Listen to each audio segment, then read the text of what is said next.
Cessez de vous comparer aux autres. Se comparer aux autres est l'un des pires fléaux qui peut s'attaquer à notre système de pensée. Réflexe chez les uns, tendance chez les autres. Elle va jusqu'endommager l'image de soi. Ce fonctionnement est alimenté, voyez-vous, en permanence par la jalousie, l'envie. En fait, c'est un cercle vicieux.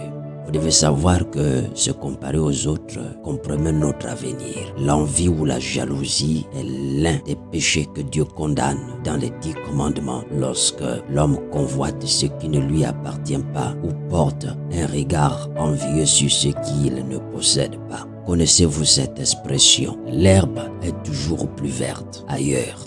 Il est très courant d'imaginer que c'est beaucoup mieux chez le voisin, au point d'en devenir malade de jalousie, comme l'affirme ce proverbe. Un cœur calme est la vie du corps, mais la jalousie est la carie des os. Proverbe 14:30. Frères et sœurs, cela vous arrive-t-il parfois, souvent, tout le temps de vous comparer aux autres?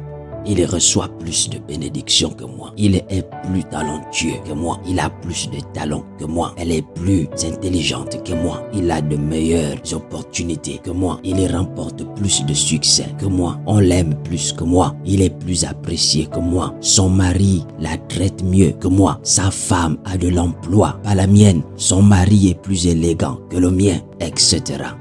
Plus vous vous donnez à la comparaison, voyez-vous, la comparaison finira par poursuivre son chemin, au point qu'elle va freiner votre motivation, au point qu'elle va aller jusqu'à bloquer votre vision et provoquer en vous colère, amertume, tristesse. Finalement, la comparaison va voler votre destinée, parce que vos yeux se sont portés sur le voisin, sur le frère, et non sur ce que Dieu a mis en vous. Parce que vos yeux ont fini par renier votre propre personne en croyant que l'autre est mieux que vous. Et ça, c'est un véritable problème. Parce que vos yeux ont fini par accepter que vous êtes inférieur à l'autre. Parce que vos yeux ont fini par accepter que Dieu n'a pas fait quelque chose de bon pour vous. Parce que vos yeux ont fini par accepter que vous n'avez pas une grande destinée.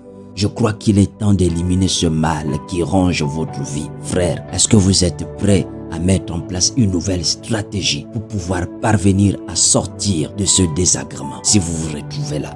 Alors, la première chose que le programme encouragement du jour vous propose, c'est de demander pardon à Dieu d'avoir entretenu la jalousie envers votre frère, envers votre soeur, d'avoir toujours eu un regard de jalousie. Même quand tu sors avec tes enfants, tu vas à l'église, tu regardes toujours tes enfants. Parfois, ta réaction sur tes propres enfants, c'est une réaction de haine. Parce que quand tu regardes les enfants des autres, tu regardes les tiens, tu te dis, waouh, les miens, ce ne sont pas des enfants, c'est du n'importe quoi. Deuxièmement, remerciez-le pour les dons, les talents qu'il vous a donnés. Oui, vous devriez remercier Dieu. Apprenez d'abord à considérer, à croire que tout ce qui est né de Dieu a reçu un potentiel pour pouvoir être utile pour lui, dans sa maison et pour la société. Troisièmement, développez ses talents, développez ses dons par la prière, par la louange, par le travail, etc.